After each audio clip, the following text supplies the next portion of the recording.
Kana ndiri mugomo zvangu information inoya ndiri mugomo, I don't doubt it. That's how I trust my spirituality. Ende mugona ndina kana hama kana dza Edna dzandoziya. Kana dzandakamboita kana reach out to, you know, because that's how much I trust my spirituality. Zvokuti dai ndi zvazviri zvefeki kuti ndiri homwe yefeki kana chi, dai kana nezuro vanhu vakati Queen muri kunyepa.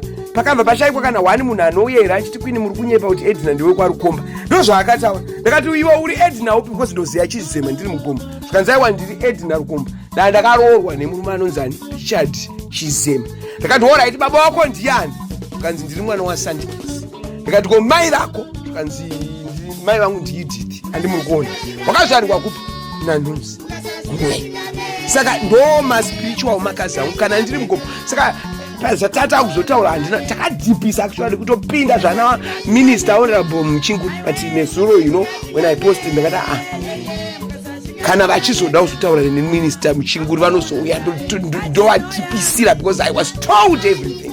But unongochizoisa information pane vanhu. I wouldn't want to label kuburisa too much private things dzaopa pakazara vanhu. Ndinozoita ndichisefa but ndakatotaura semunhu mukuru zvandakataura nezuro. But kuti ndidhauta information kuti yakabuda kuti akauya hazi chizoaka. Amusati makundiziya zvenyu but I don't doubt my spirituality. Ndakudza ndiri wamwe nyika. Zvinouya kwandiso zvimwe zvinototyisa. Asi ndozvisefa. But amenu kana hama dzacho kana dziripo panyepwa kuti ndanyepa iyo.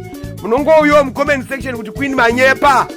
Handizvo then Ndopisa Machira. But